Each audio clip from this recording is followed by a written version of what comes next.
Well, folks, it was a very busy President's Day weekend in the news. We're going to get to all of it. Ongoing negotiations over Ukraine between the United States and Russia in Saudi Arabia. President Trump at the Daytona 500.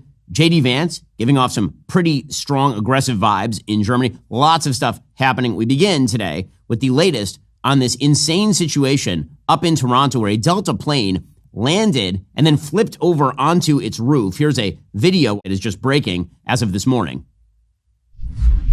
Toronto. We just landed. Our plane You can see this plane is completely on its roof. Breaking news from Pearson Airport. Apparently tonight. everybody's alive. Delta Airlines CRJ 900 has crashed. As you can see, the plane ended up upside down and the wings were sheared off. 80 people were on board the flight. No one was killed. Good evening. The crash occurred around 2:30 this afternoon. According to Peel paramedics, 15 people were injured, 2 of them critically. 1 child was also transported to Sick Kids Hospital. Okay, so we do actually have some video of the moment of impact. This looks like pilot error. I mean, there really is no other way to read this.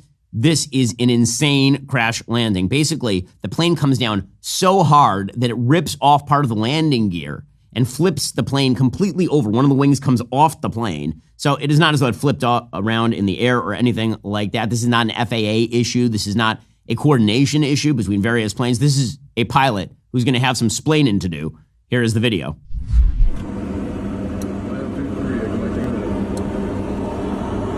No.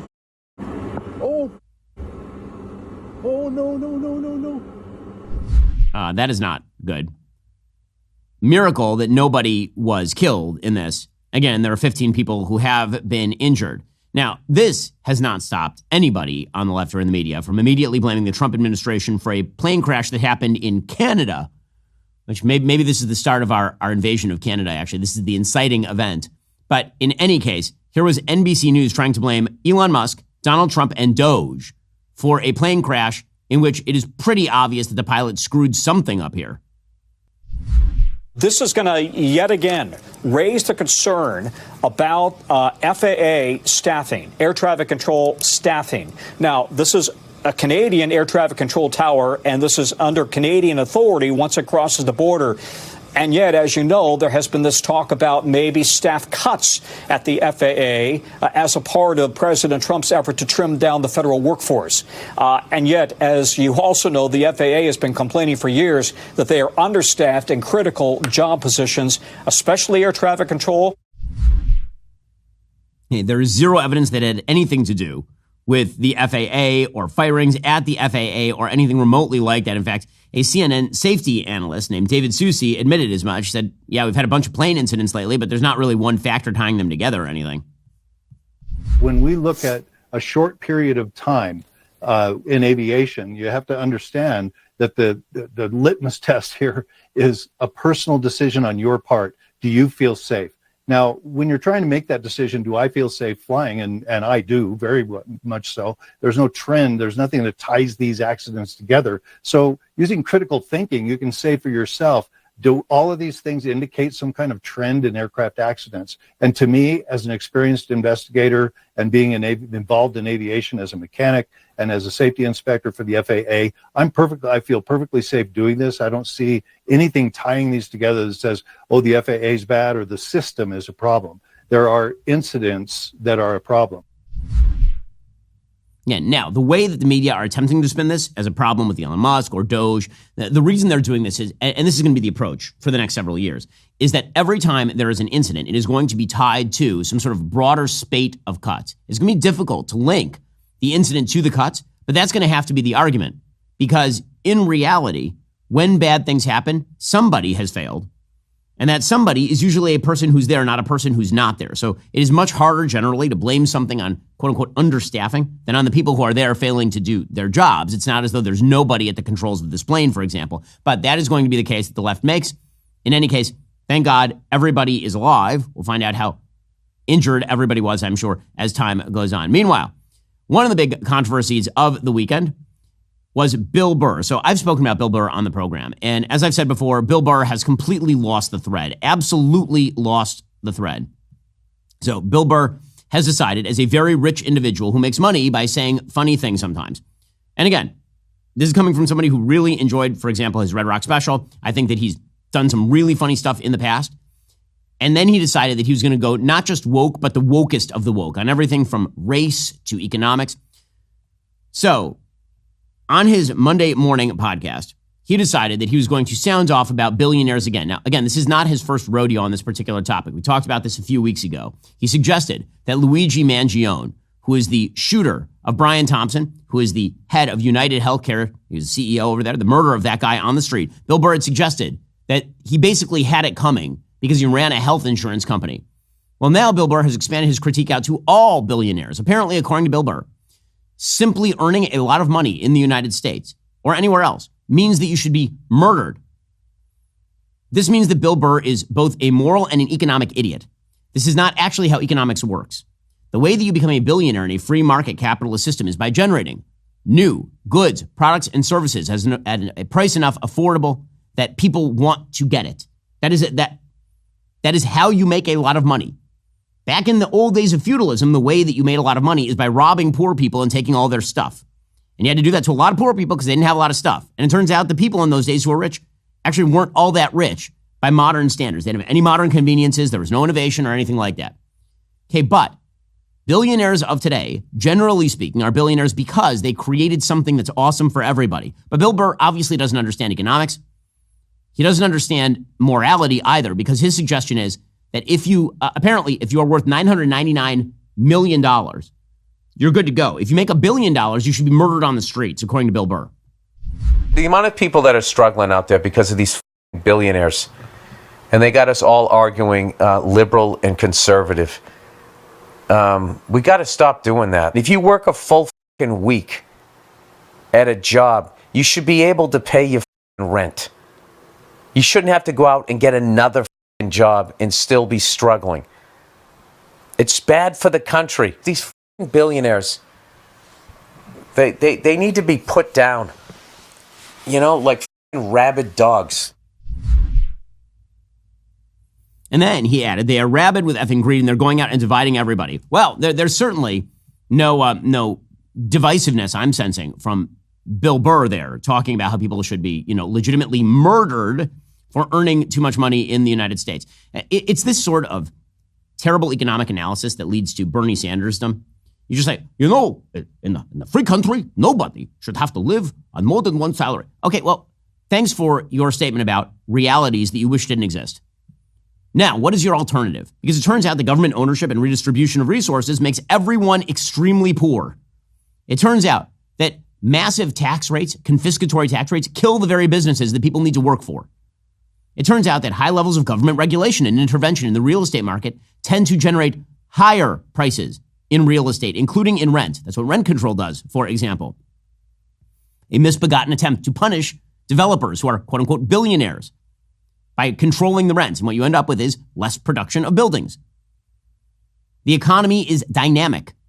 People like Bill Burr believe that the economy is static. And so billionaires are just taking a bigger chunk of a fixed pie. But that is not how the economy works.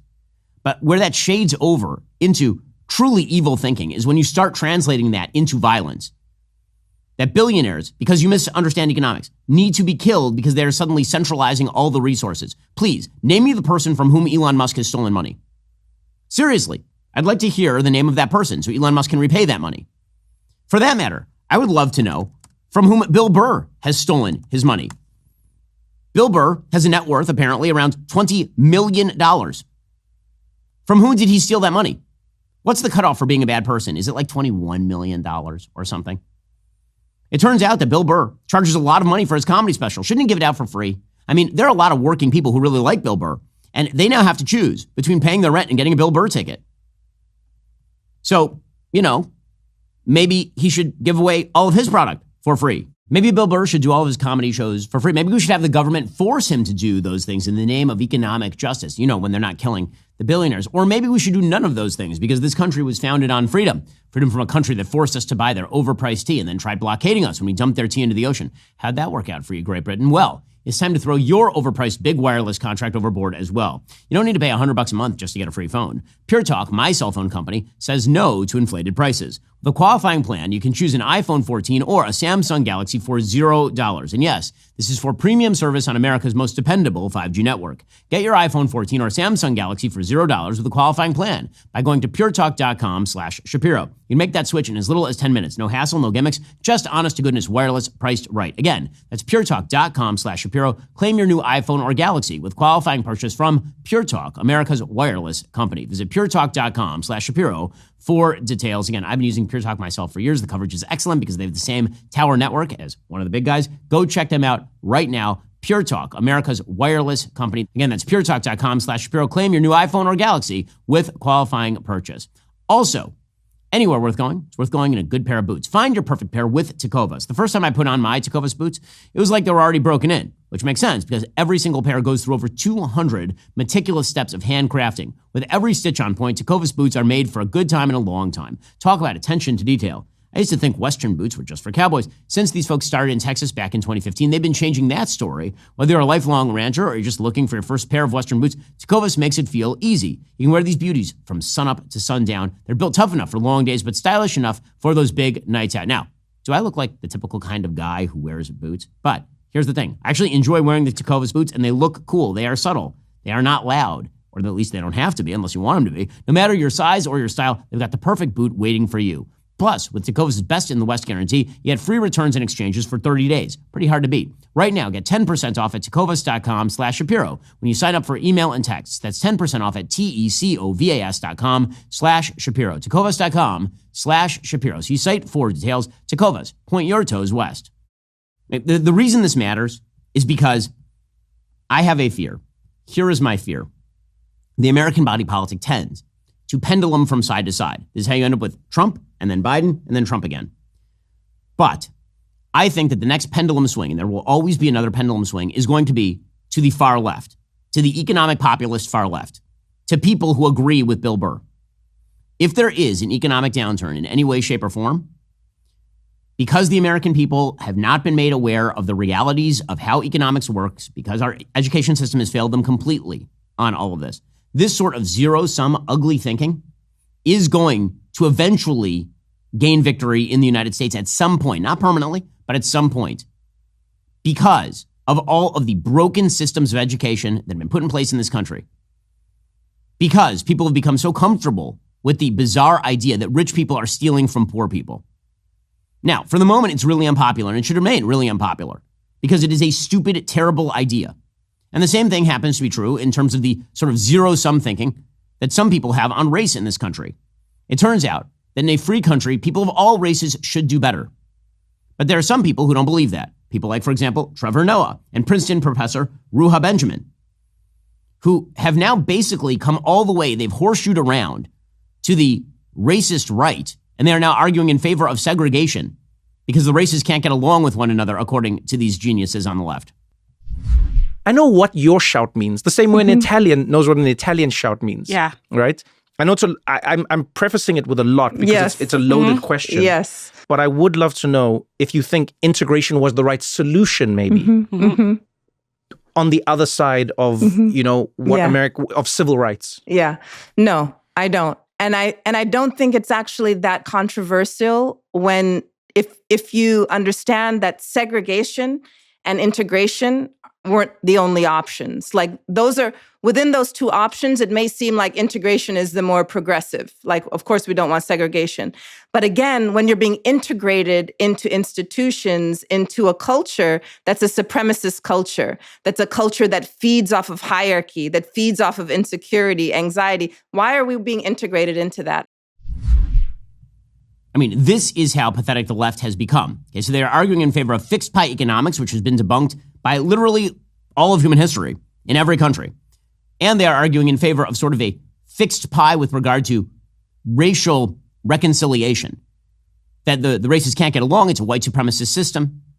This is why it is so important that President Trump succeed, truly. Because if these are the two sides, and only one side can win, right? If the left continues to follow the Bill Burr economic populist path and the Trevor Noah, Ruha Benjamin racial path, and if that pendulum tends to swing, it is very important that President Trump continue to be successful. It is really, really, really important because if he is not successful, if he does not succeed, the alternative is this trash, this ugly, immoral trash. And, I'm obviously hopeful that President Trump continues to succeed for precisely that reason. But that's why it's important that he do smart things, which, thank God, so far he is. President Trump's popularity remains at all-time highs for him.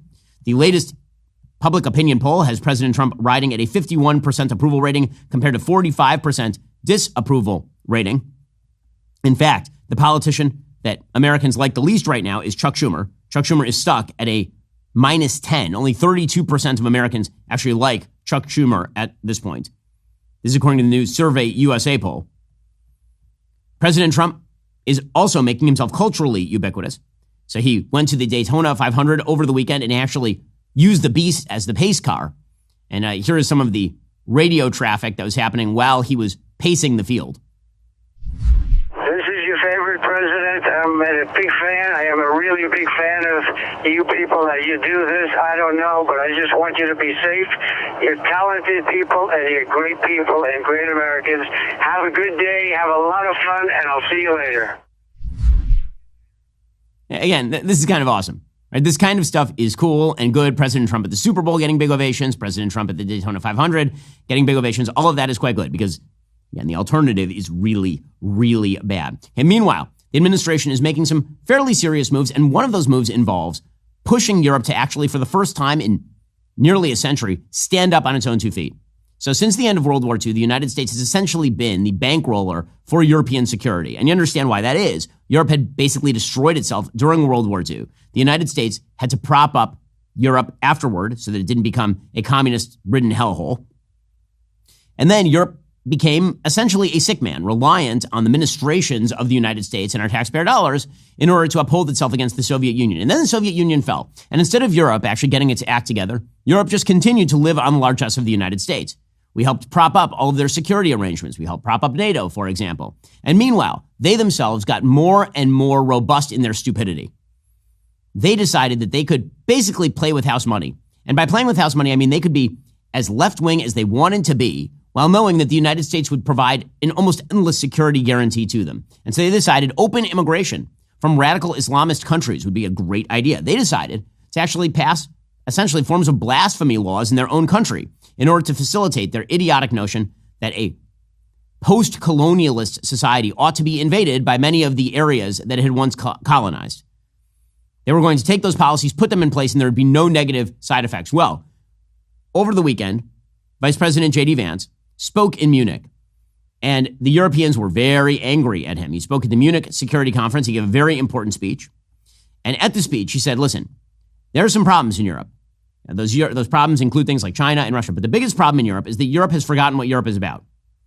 Now, the Europeans don't like being told this. The Europeans like to believe that they are the sophisticates on the block. They like to believe that they are more nuanced and knowledgeable than these brash, annoying Americans. But what J.D. Vance says here is 100% true. He says, you guys decided to let terrorists into your own borders. You guys decided to crack down on free speech. You guys decided to crack down on free market economics. That was your choice. Why should we have to pay for it precisely? The threat that I worry the most about vis-a-vis Europe is not Russia, it's not China, it's not any other external actor. And what I worry about is the threat from within, the retreat of Europe from some of its most fundamental values, values shared with the United States of America. And again, this should be combined in how it's viewed with his speech at the Paris AI Action Summit, where he chided the European Union for being so risk-averse that they were basically cracking down on their own ability to innovate in the AI space.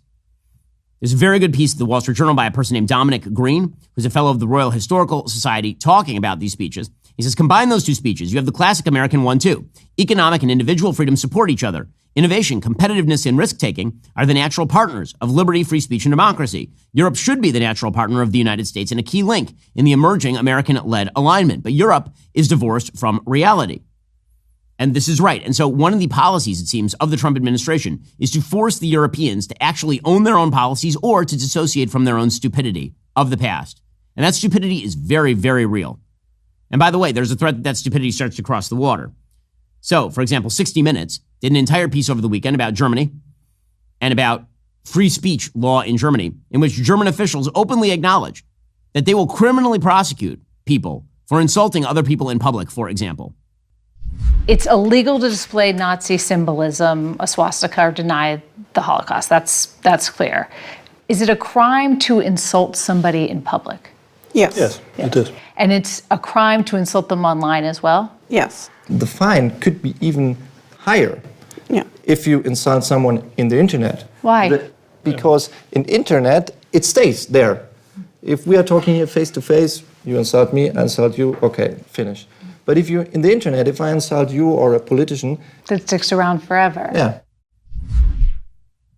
So, again, this is not just 60 Minutes interviewing people in Germany about what hate speech looks like in Germany.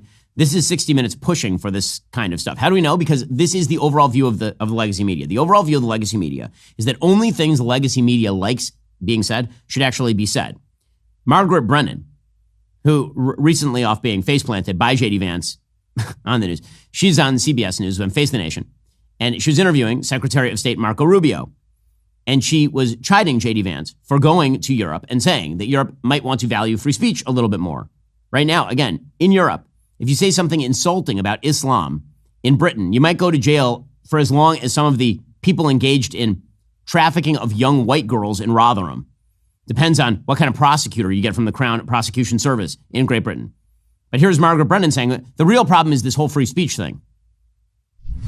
He was standing in a country where free speech was weaponized to conduct a genocide. And he met with the head of a political party that has far-right views and some historic ties to extreme groups. The context of that was changing the tone of it. And you know that the censorship I have to disagree with was you. specifically about the right. No, I have to disagree with you. Free speech was not used to conduct a genocide. The genocide was conducted by an authoritarian Nazi regime that happened to also be genocidal because they hated Jews and they hated minorities and they hated those that they had a list of people they hated, but primarily the Jews. There was no free speech in Nazi Germany. There was none. Okay, and by the way, there actually was not a lot of free speech prior to Nazi Germany. The Weimar Republic actually had many, many laws on the books that restricted speech. In fact, Hitler ended up spending some time in jail, not because of his speech, but because he tried to lead a revolt. And then afterward, he wasn't allowed to speak for several years publicly. Goebbels was actually forced to not speak publicly. There were like 40 lawsuits against Joseph Goebbels, who was the publicist for Adolf Hitler. In fact, hate speech laws in Weimar Germany did not prevent the rise of the Nazis. In many ways, they actually facilitated the rise of the Nazis because people felt like, hey, maybe they have something to say. Maybe these people are being silenced because they have something to say. Sort of normal human tendency to buck against censorship by trying to suggest that there is something to the thing that the person is trying to say. But again, this is all about this sort of left-wing perspective that you can shut down opinions you don't like, and this will magically protect you from the impact of those opinions. And so what J.D. Vance was saying in Europe is, guys, you've given up the thing that made you Europe in the first place. I will say I took some personal enjoyment in J.D. Vance just slamming the door on the fingers of Mehdi Hasan. Mehdi Hasan, of course, is the front man for very often Qatari opinions. He tweeted out, quote, "Hey, J.D. Vance, I know you're busy lecturing the Europeans on free speech, but have you seen this?" He was referring to President Trump's decision to limit AP reporters' access to White House press briefings because they refused to use Gulf of America. And J.D. Vance wrote back, "Yes, dummy." The thing about J.D. is that J.D. is an online troll, so J.D. definitely uses the online troll language. "Yes, dummy. I think there's a difference between not giving a reporter a seat in the White House press briefing room and jailing people for dissenting views. The latter is a threat to free speech. The former is not. Hope that helps." So, again, J.D., very good at this. But all of this is part and parcel of a much broader attempt by the United States to force the Europeans to stand up on their own 2 feet. And that is taking particular front row when it comes to Ukraine.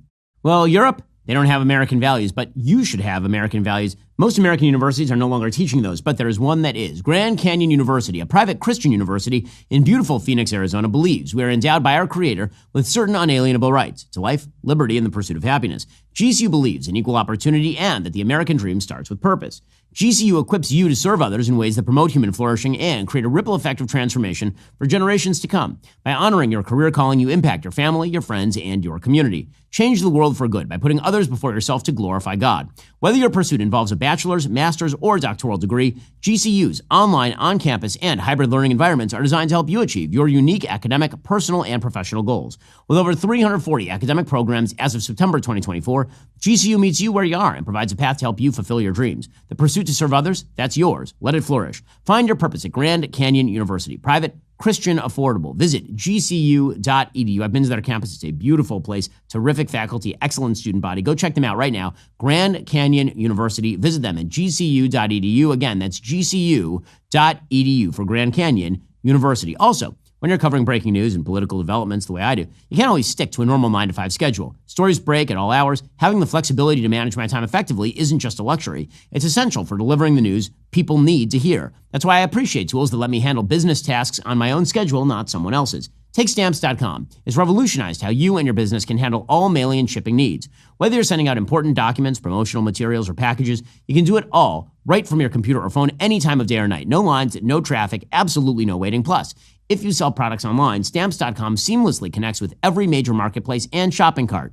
And here's what makes it even better. Stamps.com Rate Advisor takes all the guesswork out of shipping costs. It automatically calculates the best shipping rates and shows you options you're not going to find anywhere else, including up to 88% off USPS and UPS services. All you need is a computer and printer. They'll even send you a free scale to get started. Have more flexibility in your life with Stamps.com. Sign up at Stamps.com. Use code Shapiro for a special offer that includes a 4-week trial plus free postage and free digital scale. No long-term commitments, no contracts. Just go to Stamps.com, code Shapiro. Again, that's Stamps.com, code Shapiro for that special offer, including a 4-week trial plus free postage and free digital scale.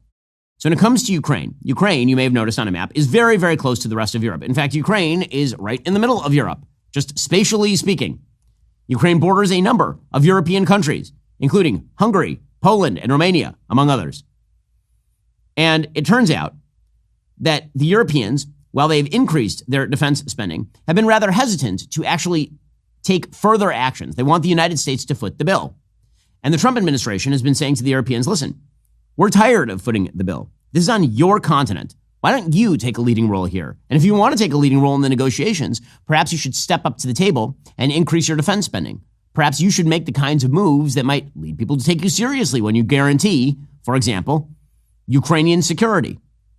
Why is it that the United States always gets dragged into your domestic squabbles? Why is that precisely?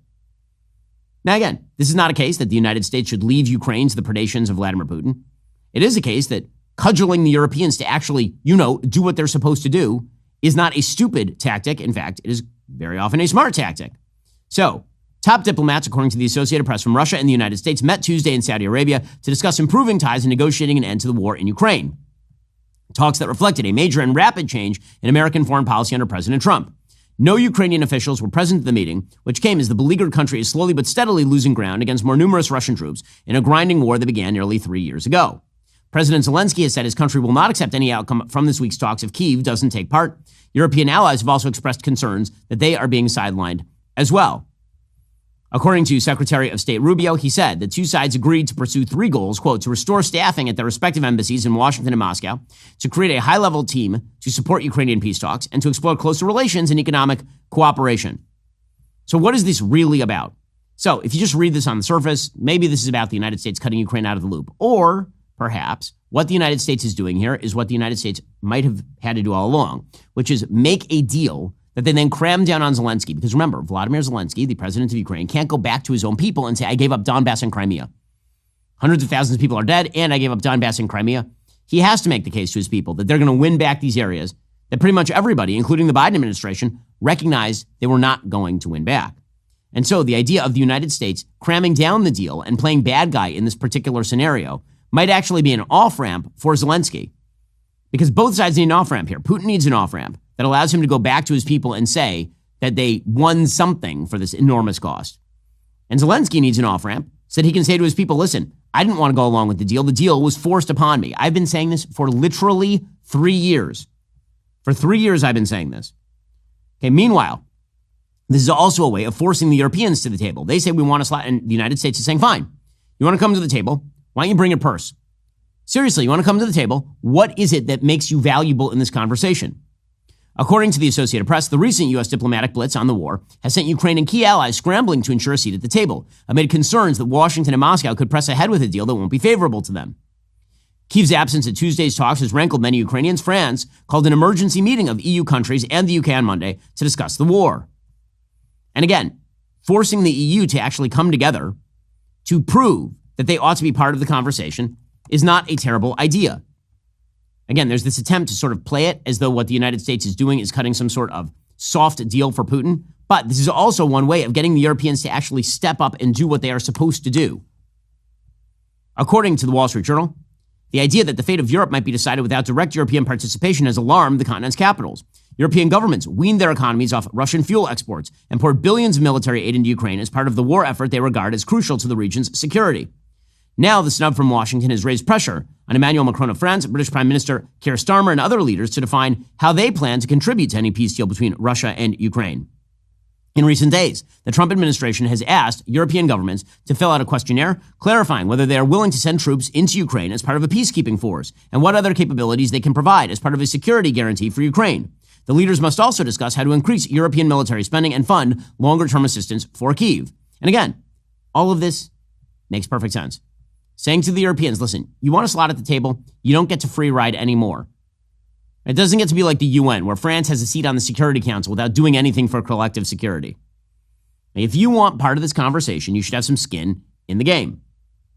After Monday's meeting, NATO Secretary General Mark Rutte said Europe was, quote, ready and willing to provide security guarantees to Ukraine and to invest a lot more in our security. Now, with that said, it is also true that Poland has said they don't want to actually put their own people on the ground as a security guarantee for Ukraine. So we're going to find out very quickly who's willing to put their money where their mouth is. Meanwhile, President Trump is putting severe pressure on the Europeans to step in. How? Well, apparently, he has now made a very controversial demand. This is according to the UK Telegraph. A demand for $500 billion in payback from Ukraine.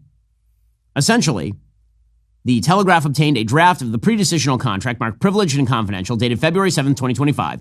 It says the U.S. and Ukraine should form a joint investment fund to ensure hostile parties to the conflict do not benefit from the reconstruction of Ukraine. The agreement covers the economic value associated with resources of Ukraine, including mineral resources, oil and gas resources, ports, and other infrastructure as agreed. The U.S. would take 50% of recurring revenues received by Ukraine from extraction of resources, 50% of the financial value of all new licenses issued to third parties for the future monetization of resources. There would be a lien on such revenues in favor of the United States. It says, for all future licenses, the U.S. will have a right of first refusal for purchase of exportable minerals. So basically, the United States is saying, listen, you want us to support you? What you need back is you need to give us a giant chunk of your future revenues, essentially. Now, the United States, cumulatively, has given about 120 billion euros in aid. So this is much larger than the amount that the United States has actually put in. However, one of the things the United States is saying is, if you drag us into an economic relationship here, if we go into an economic relationship, it better be worth our while, because essentially that's a security relationship. Right? Once the United States is tied in terms of economics to rare earths minerals coming from Ukraine, well, we're going to have a pretty good incentive to actually come to the defense of Ukraine if Russia gets in.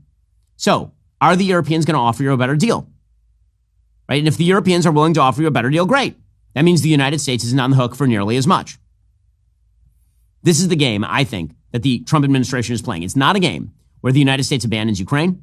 It's not even a game where the United States impoverishes Ukraine. This is all a negotiating tactic to get the Europeans to step up and do the thing they always should have done, which is take the lead on all of this rather than simply waiting for the United States to do the dirty work as they have been doing since essentially 1945.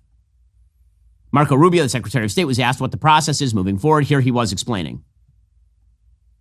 When you meet with your Russian counterpart, whoever that is, are you going to be sitting there arguing Ukraine's position? Well, first of all, I think what we have to understand is right now there is no process. Right. What we have right now is a call between Putin and President Trump in which both sides expressed an interest in ending this conflict. I mean, imagine there will be follow-up conversations to figure out what a process to talk about that would look like. And then at that point, perhaps we can begin to share more details. So it's a bit premature. I know there's been a lot of reaction to it because there's been no conversation about it, any serious conversation. Okay, so we'll find out where exactly this goes. Meanwhile, President Zelensky is attempting to butter up President Trump. He says, listen, I trust President Trump. Obviously, he was voted in. He's the person we're dealing with. I trust President Trump because he's the president of the United States, because your people voted for him, and I respect their choice, and I will work with the President Trump with trust, which I have to the United States.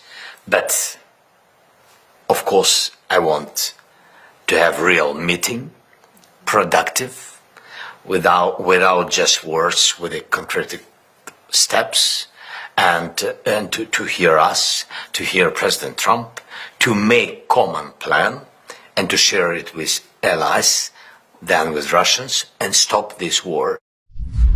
By the way, meanwhile, the United States in our own hemisphere is getting significantly more aggressive. In just a moment, we're going to get to that. We're going to get to Elon Musk's latest child and the controversy surrounding all of that. First, if you were with us for election night or the inauguration, you already know the Daily Wire doesn't just show up. We take over. And now we are headed back to Washington, D.C. to do just that at CPAC. Join me, along with Matt Walsh, Michael Knowles, Andrew Klavan, and Jeremy Boring, all on stage live Thursday night, February 20th. No scripted talking points, no corporate-approved narratives, just real conversations that actually matter, streaming live on Daily Wire Plus. And we are taking your questions as well. Don't just watch CPAC, be a part of it. Live Thursday night, February 20th on Daily Wire Plus. Joining me on the line is Senator Tom Cotton. He is, of course, Senator from Arkansas and best-selling author of Sacred Duty and Only the Strong. He has a brand new book out titled 7 Things You Can't Say About China. It is out today, available everywhere books are sold. Senator Cotton, thanks so much for the time. Thank you, Ben.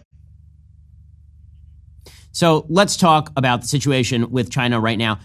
Despite the fact there's been a ton of talk about China, it still seems as though we are actually underestimating what China is doing in the world. There's almost this sort of soft belief that China isn't going to take aggressive action against Taiwan. They won't do anything that really damages world trade in the South China Sea. There's even a sense by some on the right that if we sort of abandon the world in terms of foreign policy, that China won't attempt to fill the gap. First of all, what is China's strategic vision? What are they attempting to do? Ben, China's ultimate goal is to replace America as the world's dominant economic and military superpower and to call the shots in the world, make everyone dance to their tune. They've been open about this at times, like during President Trump's first term on a state visit, telling his senior aides that they view a future in which America is basically a low-cost commodity exporter to China, that will provide them cheap oil and cheap agricultural products, and that's about it. And that's why you've seen them undertake this breathtaking military buildup over the last 25 years. So they now have the world's largest military by far and the second most technologically capable military after ours. That's why they take such aggressive economic actions to try to benefit their companies and try to harm our companies, and why they're so aggressive towards Taiwan, which is really the linchpin of China's strategy. They know that they can't achieve their goals without taking Taiwan, but if they take Taiwan, they're on the precipice of achieving those goals. So, Senator Cotton, let's talk about Taiwan, because obviously that's a hot button issue. They have projective power, certainly across the Taiwan Strait, which is incredibly narrow. The big issue with Taiwan, not just in terms of the fact that it's a democratic country that essentially constitutes its own polity, but also TSMC, which is the world's leading manufacturer of superconductors, sophisticated superconductors, microchips, is located there. If that were to be taken by China, it would be a serious danger to the world economy. How seriously should we take what China is attempting to do with Taiwan? What is their goal? Are you more worried about an invasion or a blockade? Both would be very worrisome. Any kind of conflict over Taiwan would be devastating, Ben. It would probably lead to an immediate global depression that would wipe out the life savings of many Americans in the stock market, lead to mass unemployment, shortages on the shelves of American stores. And part of that reason, as you say, is that Taiwan is the source of more than 60% of all global semiconductor manufacturing, more than 90% of advanced semiconductor manufacturing. It's also that you could expect a complete breakdown of economic ties between China and the United States and the West. Unfortunately, we've allowed those ties to grow very deep, and therefore we're very dependent on China. So even if there were a conflict that were inconclusive, that reached a stalemate, you would still see, again, an almost immediate global depression that would be devastating for Americans. That's why the only way to prevail in a conflict with Taiwan is to prevent it from happening in the first place, to be strong and confident in the defense of a democratic partner and make it clear to communist China, as we have for a long time, that we will not tolerate any unilateral attempts to invade and annex Taiwan to the mainland. So, Senator Cotton, one of the things that you say in the book is that China could actually win. And I know there's been a lot of skepticism. I'm one of the skeptics of China's sort of generalized ability to project power. I look at their demographics are upside down. I look at their economy, it's incredibly debt-laden. They've been building empty cities to the loss of billions and trillions of dollars for years now. So for people like me who are skeptical that China is as powerful as it sort of seems on the world stage, what's the case that China could actually win? How would they achieve victory? Or would it mainly be that they just burn everything down, and what happens next, who knows? Well, it does get back to Taiwan. I mean, Douglas MacArthur said in 1950 that if Taiwan were to fall into the hands of a hostile power, it would be a disaster of utmost importance for the United States. Partly it's because of their centrality in the global semiconductor manufacturing chain, but also it's because of their strategic position. It's not Hong Kong, it's not Tibet, places where China has also committed egregious crimes. By taking Taiwan, it would turn the so-called first island chain, which goes from Japan to Taiwan to the Philippines, from an obstacle to Chinese ambitions to a springboard. They would have what MacArthur called the unsinkable aircraft carrier and submarine tender. That would also lead a lot of our friends in the region to start seeking accommodations with China, Japan, South Korea, the Philippines, Australia. You'd probably see widespread nuclear proliferation as countries like Japan and South Korea and others start getting nuclear weapons as well, destabilizing the world. And you'd see China trying to undermine American influence everywhere, showing other countries that they can walk in and take over a democratic land like Taiwan, and that all countries everywhere should start seeking those kind of accommodations with China, and that ultimately China would achieve its goal, again, of making us kind of an island on the edge of the world, as Henry Kissinger warned about. So a place where, and here in the new world, we are limited. We're not allowed to trade with China's partners. We're not allowed to invest or get investment from them, and that China would call the shots. So it does get back to Taiwan and the central strategic place that Taiwan plays, not just for China, but for the entire world. So, Senator Cotton, one of the things that actually kind of meets between what you're talking about, what I'm talking about, is it could be that they feel like their window is closing. So even if they are weaker than popularly perceived, that weakness could in fact be a spur to action, because if the idea is that their window is closing, they need to move fast, their demographics are upside down, their economy is going to collapse, then that does give them added incentive to get incredibly aggressive right now, because the situation is going to be better for them 3 years from now. Yeah, I think that's exactly right, Ben, is that China does have a lot of domestic internal problems, like, the one-child policy, which resulted in more than 300 million forced abortions, has turned their demographics upside down. They have a lot of economic problems, but at the moment, they probably closed the gap as much as they're going to, or close to as much as they are with the United States. And you can kind of look out at projected investments in our military, for instance, or economic growth, and maybe see that gap widening again in another 10, 15, 20 years. But in the moment, China may perceive itself as both best positioned in terms of its own power and its future relative power to the United States to actually go for the jugular in Taiwan, try to create a fait accompli, and then use that success, if we allow it, to address some of the problems that they have internally. So, Senator Cotton, it's not just that China is a threat externally. China also has obviously been infiltrating our government. They have been stealing our IP. And of course, they've been deploying apps like TikTok to infiltrate the minds of our children. Maybe you can talk a little about the sort of domestic threat of China inside the United States. Yeah, because China has waged this economic world war, and especially against the United States, and stole so much of our wealth and built up their economy, it gives them tremendous influence in the United States. I write in the book that you haven't seen a movie with a Chinese villain in a very long time. That's because all those movie studios depend on access to the Chinese movie market. Also, every major news network besides Fox News is owned or affiliated with one of those movie studios. And is it any surprise that Fox News is the toughest network on China, that does the most hard-hitting reporting about China? I don't think so. Consider what happened in the NBA. That's probably China is their biggest overseas market. You had the general manager of the Houston Rockets merely posting a symbol on social media saying he supported Hong Kongers fighting for their freedom. And China took Houston Rockets TVs games off of their streaming services, took their merchandise out of stores.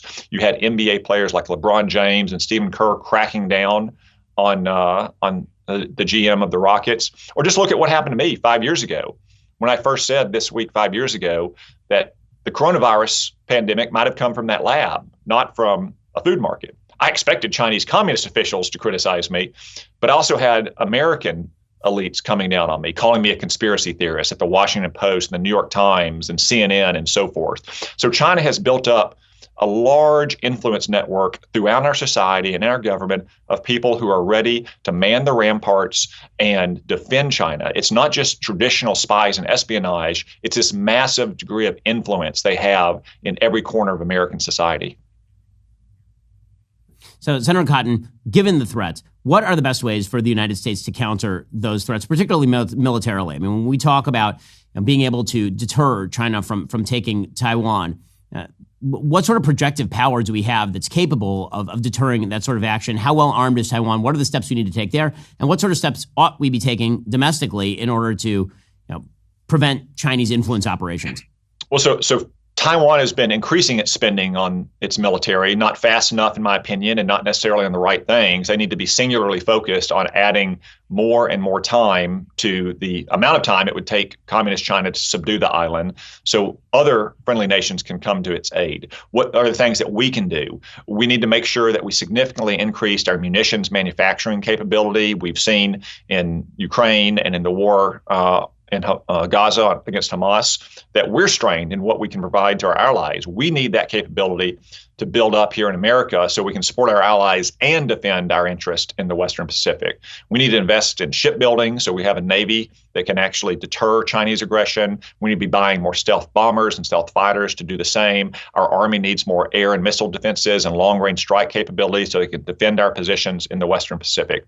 One reason, here what we can do domestically, one of the reasons I wrote 7 Things You Can't Say About China is I want to ring the alarm bell. Most Americans have a justly low opinion of Communist China, but there's still a lot they don't know, in part because a lot of our elites don't want to say it. But I wanted to ring the alarm to make it clear the extent of Chinese influence in this country. So I'd encourage all of your audience, not just to get the book, but stay informed after the book is published and you've read it about what's happening with China, what they're doing in America. Tell your friends, tell your kids about things like TikTok or the curriculum they may have in schools. Do everything you can to hold China accountable. That's what I'm going to do as a senator, but you can do a lot too as a normal American citizen. That's Senator Tom Cotton, his new book, 7 Things You Can't Say About China. Senator Cotton, really appreciate the time. The book is a must-read, and thanks so much for your efforts on behalf of this cause. Thank you, Ben.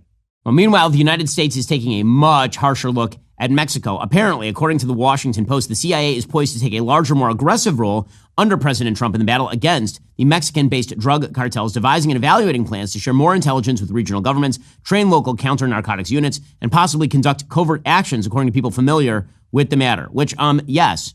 I mean, there are like 100,000 Americans who are dying every year from fentanyl poisoning. So, yes, it makes sense to maybe go after the drug cartels that have been single-handedly responsible for the death of those American citizens. By the way, illegal immigration is down to some of the lowest levels ever recorded. We are down to less than 200 border encounters a day across the entire southwestern border of the United States. That's crazy. These numbers are insanely low. Why? Because everybody understands if you come right now, you're getting turned away, or you're going to end up being arrested and deported. I mean, that's what's going to happen.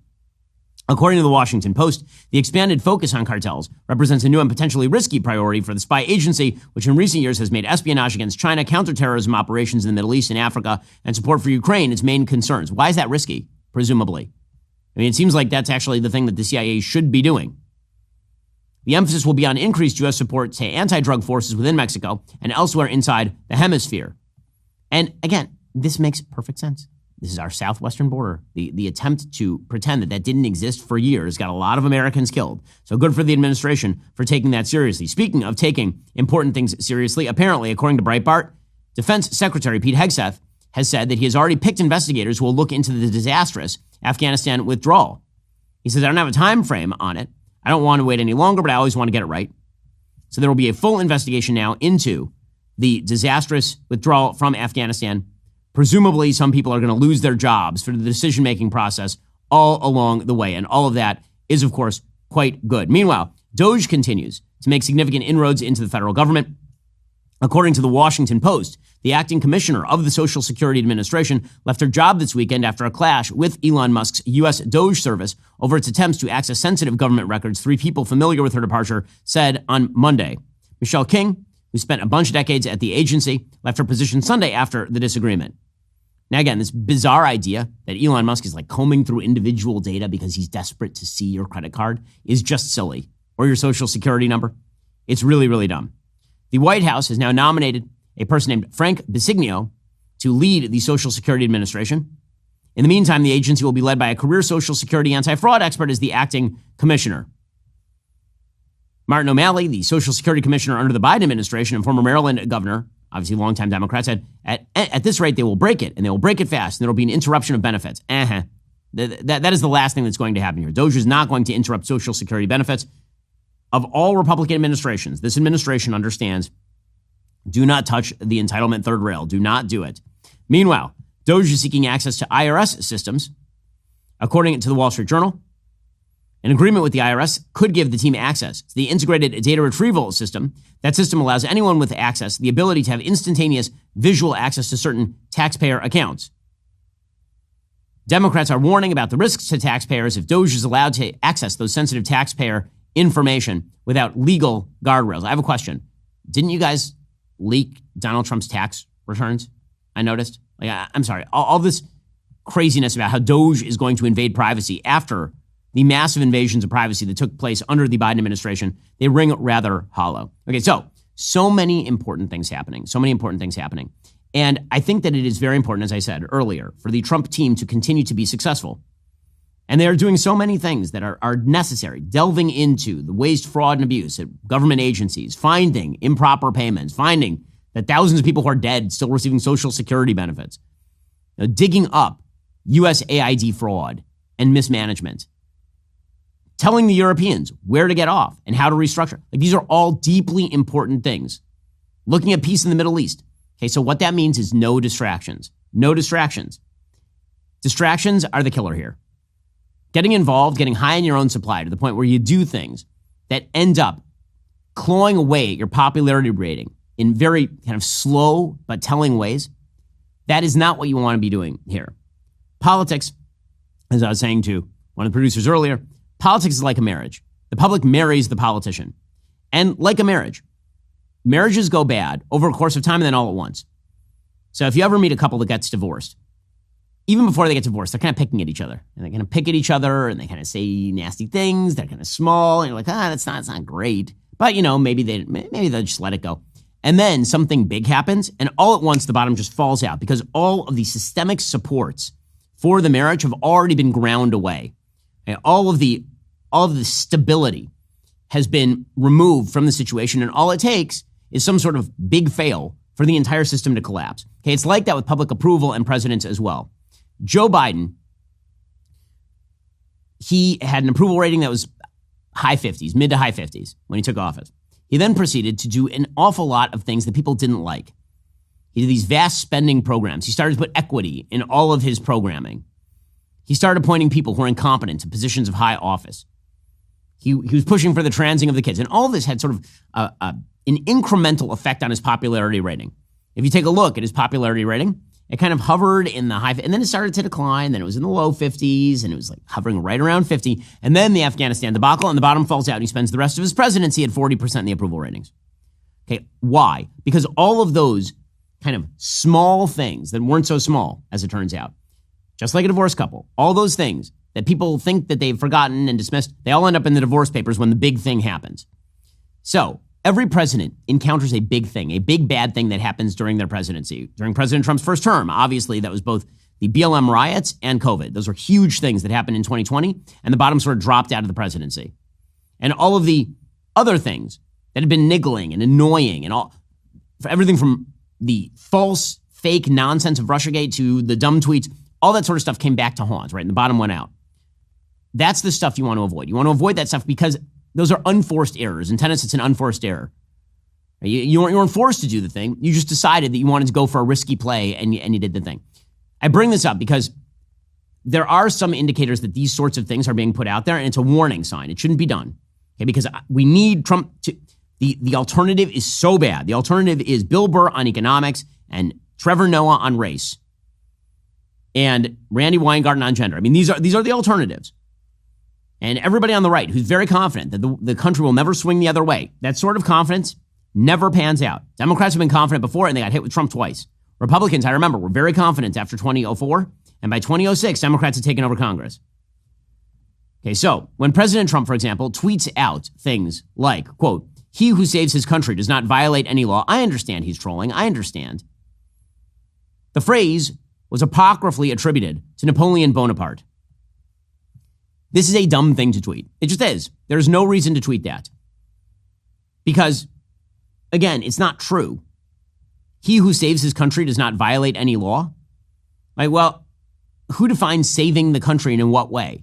The whole purpose of the rule of law is that it's supposed to apply equally to everybody. And I understand that, as always, and this is the consistent theme of President Trump, Trump 1 and Trump 2, he is almost always the coroner and never the murderer, meaning he comes upon the body of American democracy and he says that this body is dead. And then everyone blames him for having killed American democracy. That's not right. Now, Trump is using executive authority in vast ways. Why? Because those executive authorities had already been established. He came upon them and he said, hey, look, giant executive authorities here. I can use these things. Okay, this attitude, he who saves the country does not violate any law, that was precisely the attitude of Barack Obama. It was precisely the attitude of Joe Biden as well. So he's not saying anything that Democrats haven't already said, but it's the kind of statement that comes back to bite you if, for example, the economy takes a tank, right? That is a problem. You know, why waste any level of sort of public scrutiny on that sort of stuff? Why, for example, deploy people to Romania to lift travel restrictions on Andrew Tate, who is an admitted and alleged pimp? What is it? What exactly is the purpose of that? According to the Financial Times, the Trump administration is urging Romanian authorities to lift travel restrictions on Andrew Tate and his brother Tristan Tate as they await trial on charges, including human trafficking, sexual misconduct, and money laundering. He's currently under house arrest in Romania. Now, is there an accusation that his rights as an American are being abused? Is that the accusation? If so, what's the substantiation? And sure, he's a dual citizen, although I will say that he's a dual citizen who is currently UK and US, who is currently seeking, by the way, to run for political office in the UK. So I'm not sure why this is, like top priority for America. He also happens to be a complete derelict of a human being, Andrew Tate, the kind of person who tweeted out over the weekend that if you only have children by one woman, then you are not a conqueror. Quote, if all your children come from one woman, you're not a conqueror. Yeah, I understand this kind of like pseudo macho nonsense from a complete grifter and con man like Andrew Tate has some level of popularity, and it's found some level of popularity in, circles surrounding President Trump, apparently. Like Rick Grinnell, who, again, I like Rick generally, but he came out and he said, I support the Tate. What do you think most Americans do? Really? Like, is this something you wish to expend political capital on? Truly? Or is it a principled stand about the abuse of power by the Romanian government? And if so, can you substantiate that? Same thing with Eric Adams. So Eric Adams, mayor of New York, and he was put under indictment for apparently taking bribes from Turkey. Eric Adams then attempted to turn that into a referendum on his illegal immigration policy. He sort of changed after the indictment came down to suggest that it was because he was being harsh on illegal immigration in New York City that he was being targeted, that it was for political purposes. The reality, of course, is that a year prior to his shift on illegal immigration, the investigation started into his sort of penny ante crimes with regard to Turkey, his alleged penny ante crimes with regard to Turkey. Okay, so the Trump administration dismissed his case, the DOJ. Now, the problem with that, you want to dismiss it, fine. You want to dismiss it and say that it was a political prosecution. I'm not sure that I see the evidence for that. I also don't think that the case itself was a big deal in the first place. As Andrew McCarthy over at National Review says, I wasn't blown away by the case against Adams. That's mainly because Adams appears to be a bumbling small-timer and often incoherent loose cannon. Okay, but one of the things that they are doing here is they are dismissing without prejudice. Okay, if you're going to dismiss the case and say that it's a corrupt political case, then you really should dismiss with prejudice. With prejudice means you can't bring the case back. Right? That's what that means. If you're saying the case could be brought back, the suggestion seems to be that if he goes the wrong way politically, then maybe the case comes back. That's the accusation that Democrats are making. Now, even if that accusation is false, even if the accusation is not true, why allow that accusation to live out there just to what? Dismiss the case without prejudice? Dismiss it with prejudice if you're going to do it. Doesn't make any sense. Maybe the goal here is political in the sense that it puts pressure on Kathy Hochul to get rid of Eric Adams because she has the ability to do that as the governor of New York. Maybe the idea is to pressure Eric Adams politically. Either way, that's not stuff the DOJ should be doing. The DOJ should only be dismissing cases if they believe that the case is in fact political And if it's political and based in reality, you should dismiss it with prejudice. Again, the DOJ assessed that the main justice had not even assessed the strength of the evidence or the legal theories on which it was based. Is this something that the Trump administration should be distracting itself with on a practical level? Put aside the moral for a second. On a practical level, is this something that they should be spending time on or effort on? It seems to me the answer is no. And again, these are the kinds of little things that don't matter in the moment. But are they going to be brought up again? You're not going to have heard the last of these. Political scandals and accusations don't just die. They go underground until they are brought out. Once the sort of popularity rating has been eaten away enough that you can break the now hollowed out shell. Right? That is the thing that I am concerned about here. Okay, meanwhile, other scandals broke over the weekend. So the big sort of buzzy scandal of the weekend is that Elon Musk has another baby. All right, well, it's another weekend, another Elon Musk baby. Elon has now 13 children by a wide variety of other women. And it's not as though he's hiding the ball here. Elon has been doing this with many women for a long time. He's artificially inseminated, I believe. The former CEO or current CEO of Neuralink. He has a bunch of kids by a bunch of different baby mamas, ranging from Grimes to his first wife. Well, apparently he has a new baby mama. Her name is Ashley St. Clair. She is an online conservative influencer. According to the UK Daily Mail, she went public about their child over the weekend. Why? Well, because he ghosted her on Valentine's Day, according to her acquaintances. So she put Musk on blast on Friday. She publicly posted at him on X, saying she'd been trying to communicate for the past several days and you have not responded. While ghosting St. Clair, Musk was pictured on Thursday with another woman, mother of his 3 children, Siobhan Zillis, who he brought with their offspring to a meeting with Indian Prime Minister Narendra Modi. St. Clair told the world she had Musk's baby in a shock post the following day on the evening of Valentine's Day, claiming she'd been forced to reveal her secret due to tabloid media probing her personal life. But an acquaintance says that the real reason that she came forward, she has another kid, by the way, with another person, was a disagreement with the billionaire. Trump activist Kylie Kramer posted on X, quote, "Seems like she wasn't getting what she wanted, was emotional and hurt on Valentine's Day, decided to parade her crazy on the front porch, thinking people would be sympathetic to her as a victim of a powerful, wealthy man." Well, that seems not particularly good. St. Clair's spokesperson named Brian Glitch released a statement over the weekend saying St. Clair and Musk have, quote, been privately working toward the creation of an agreement about raising their child for some time. And he rubbished those claims as ridiculous and wrong. Her statement, Ashley St. Clair's, was, quote, 5 months ago, I welcomed a new baby into the world. Elon Musk is the father. I have not previously disclosed this to protect our child's privacy and safety. In recent days, it has become clear tabloid media intends to do so regardless of the harm it will cause. I intend to allow our child to grow in a normal and safe environment. For that reason, I ask that the media honor our child's privacy and refrain from invasive reporting. And then the plot thickened because Milo Yiannopoulos, who is a muckraker extraordinaire, shall we say, he dug up a tweet from Ashley St. Clair. It was in reply to a person named Greg Price, who said, he's got a kid with a woman already, seems unlikely to work out. And she wrote back, well, he actually has 7 kids and goes through women pretty fast. So that's what turned into this bizarre online conversation. She was apparently receiving a $15,000 a month apartment that she clearly was affording, presumably because Elon was paying for it. And she also, apparently over the weekend, had been doing a photo shoot, I believe. So she invited the New York Post into her house the next day to do a full spread, which is typically not what you do when you are attempting to avoid all sorts of public scrutiny. So how do we analyze all of this? Well, let us begin with this. No one in this situation is a victim other than the child. First of all, it is always good when a child is born. Children are good. We'll start with that. So I saw a lot of online influencers congratulating Ashley St. Clair and Elon on the kid. Fine. Whenever a kid is born, that is a good thing. Better that a kid is born than that a kid is not born. That's good. Also, everyone else in this situation is acting badly and no one is a victim. How about that? It is bad to impregnate women to whom you are not married because it is bad for the child not to grow up with a father and a mother in the home. Period. My principles have not changed on this, ever. It turns out traditional conservative principles on this, super clear and have been for several thousand years at this point. Man, woman, child. That's the thing that you want. Anything that gets in the way of that is bad for the child. So when a man has a child with a woman and is not there living in the house with mother, does not love mother and dad do not love each other, they do not take care of the kid together, that is bad for the child. Okay, this is all very simple stuff, but I feel like it's bizarre that people apparently need to be reminded of this.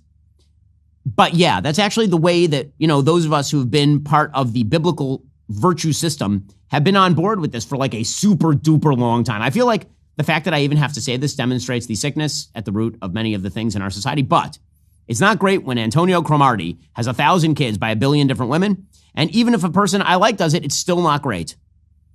Okay, so there's that. So principle number 1, children, good. Principle number 2, the best situation for a child is mom and dad are married. And now, is anyone a victim here? The answer here is no. Presumably Elon, when he was sleeping with Ashley Sinclair, knew that she was not on birth control. In fact, there are some indicators that he knew that she was not on birth control, and he was paying her bills. So obviously he doesn't feel like he was taken for some sort of, long grift here or something. So Elon apparently went in knowing full well what the situation was, and that's on Elon. He's not a victim. Ashley Sinclair is not a victim either. And anyone trying to portray her as a victim, I'm sorry, that's nonsense. She's a grown-ass woman. She's a grown-ass woman who knew exactly who Elon Musk was. She knows he's the richest man on earth. He is in his 50s. She is in her 20s. This did not appear to be a love match that was likely to end in marriage, folks. That is not Elon's way. Okay, so she knew this is a caveat emptor situation. He's not a victim. He knew what he was getting in for. And she is not a victim either. And her attempt to portray herself as some sort of victim in this scenario is ridiculous on its face. It's silly on its face. You are not a victim. You literally went and slept with a man who is twice your age and extraordinarily wealthy and took an apartment from him worth tens of thousands of dollars a month. And now you're acting as though you are some sort of victim in this situation. Again, the only victim in the situation is a child who is going to be deprived of a father in the home. That is the actual victim in this situation. It is much better for a child to be with a mother and a father. It is quite frustrating, frankly, that we even have to have these sorts of conversations. It's bizarre to me that we now live in such a post-morality era that saying the perfectly obvious is somehow considered controversial or an insult to the people involved. But she's not a victim. He's not a victim. Kids deserve mom and dad. That's all. That's all. And her going public, I gotta say, not in love with it. Like it's what is the purpose? What is it? Is it good for the child? See, this is my only standard here. Now what's good for her? Now it's good for Elon. What's good for the baby? What's good for the baby? It's kind of bizarre to put out an entire statement to the world, have reporters over to your home, and then be like, yeah, man, I just want to keep private. She's arguing that, that she had to release it preemptively because the tabloids were after her. Okay, fine. If that's the case, that's also a bit of a different story. Although, again, welcoming tabloids into your home doesn't tend to add credibility to that particular allegation. But let's assume that's true. Let's assume that, it's still an amazing thing to do. Be quiet. You could still do that, actually, it turns out. You could still say nothing. And then it would be on the tabloids because how all of us, how I would react if the tabloids did that? Not by bashing you. I would then react by bashing the tabloids because I would say that's between mommy and daddy. Right? But you kind of lose my sympathy when you announce to the world and then start subtweeting Elon directly and he's tweeting you. And again, is any of this, imagine this kid is 10 years old reading these exchanges, which is what's going to happen. Again, there's a kid in the picture. Once the kid is in the picture, I no longer care about your wants, needs, or desires. If you didn't want the world to know about it, it's an amazing way for the world not to know about it, to not talk about it on Twitter while actually tweeting the father of your child and then inviting reporters to your home for a photo shoot. Now listen, maybe she's having emotional issues, whatever. That's and if that's the case, I hope she gets the help that she requires. But it is amazing to me that we'll have conversations about her and we'll have conversations about him, and no one seems to have conversations about what is good for the kid. Which to me is like the main issue here and maybe the only issue here, because once you're an adult, whatever happens next is on you. Well, meanwhile, over the weekend, SNL did its 50th anniversary tribute, and there was one moment that seemed to stand out. That was a moment where Tina Fey and Amy Poehler called out Ryan Reynolds in the audience, and it was a little awkward. This is supposed to be a joke about Ryan Reynolds and Blake Lively now being widely derided as not particularly good or nice people because they, of course, have been attacking Justin Baldoni. They accused him of sexual harassment. She had basically attempted to take over his film. and rewrite the script. And she brought Taylor Swift in as support and Ryan Reynolds, and they tried to bully Justin Baldoni. And then Justin Baldoni basically ended up as a character, apparently, in the new Deadpool movie. And so now Ryan Reynolds is going to try and joke his way out of it. And it didn't go over amazing.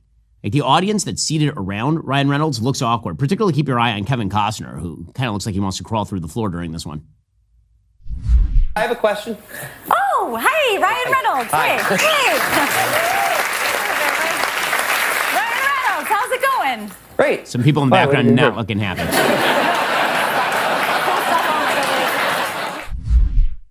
Okay, so, joking about how you and your wife essentially tried to leverage a director by accusing him of sexual harassment is not amazing. It's not an amazing look. I think it's going to do serious career damage to Ryan Reynolds. And by the evidence, it probably should. If the entire shtick of Ryan Reynolds is garrulous, fun-loving, nice guy, what's his reputation after all of this? Seriously, well, what is the reputation after you and your wife basically attempt together to take over a movie where she was simply hired as an actress and then put together a spate of allegedly defamatory accusations against that same guy because you didn't like the publicity that was being spread about you? What does that say about you? And Ryan Reynolds, his entire brand is rooted in this sort of fun-loving dude that you'd want to have a beer with. But what if that fun-loving dude is actually just acting as a tool of his wife as she attempts to take over random movies in which she appears, even though she's really not that big of a star? And SNL trying to sort of whitewash Ryan Reynolds with that joke is not a particularly good look. That wasn't the only not amazing look on SNL this weekend. So SNL did an episode of Black Jeopardy. So this was a very funny sketch when it first appeared, Black Jeopardy on SNL. And this version, they had Tom Hanks appear as a white contestant on Black Jeopardy wearing a MAGA hat. And the implication seemed to be that he's kind of a racist. So here we go. Now, speaking of church, can I say something? If more folks went to church, we wouldn't be in this mess we're in now. You know what? I agree with you, Doug. I'd like to shake your hand, sir. Here we go. No. Oh, no. Like that. Oh, no. It's just a handshake. Yeah, it's just a handshake. Yeah, all right. You're welcome at Black Jeopardy anytime. All right. Well, thank you, my brother. Maybe I'll start a show for you to come on, and we'll call it White Jeopardy. No. We don't need it. We don't need it. So that was a joke that didn't play at all. So, again, he's playing Doug, sporting a MAGA hat. That's Tom Hanks. And apparently they had a bunch of shared sentiments about distrust of government and other issues, but then was thrown by having to shake the hand of a black man. So there are two ways to read that. And one way to read that would be to suggest that Tom Hanks is playing the MAGA guy as a overt racist who doesn't want to shake the hand of a black man. The other way to read that is maybe as a joke about his sort of perception of black criminality, which is still calling him kind of racist, but not quite as sort of terrible, I guess. Either way, not a good joke. And some people were offended by it. Again, Hollywood basically insulting the MAGA supporters is not a great look, but to be fair, that's a pretty mild jab. I think people may be overreacting to that particular one. Honestly, the Ryan Reynolds thing is way worse. The Ryan Reynolds thing, bringing out Ryan Reynolds to joke about an ongoing controversy with Justin Baldoni. Where's Justin Baldoni there? Why didn't they bring Justin Baldoni and have him do a joke? I feel like that's, just another indicator of the power imbalance, as the lefties among us like to say. All right, guys, coming up, the United States versus Canada in hockey.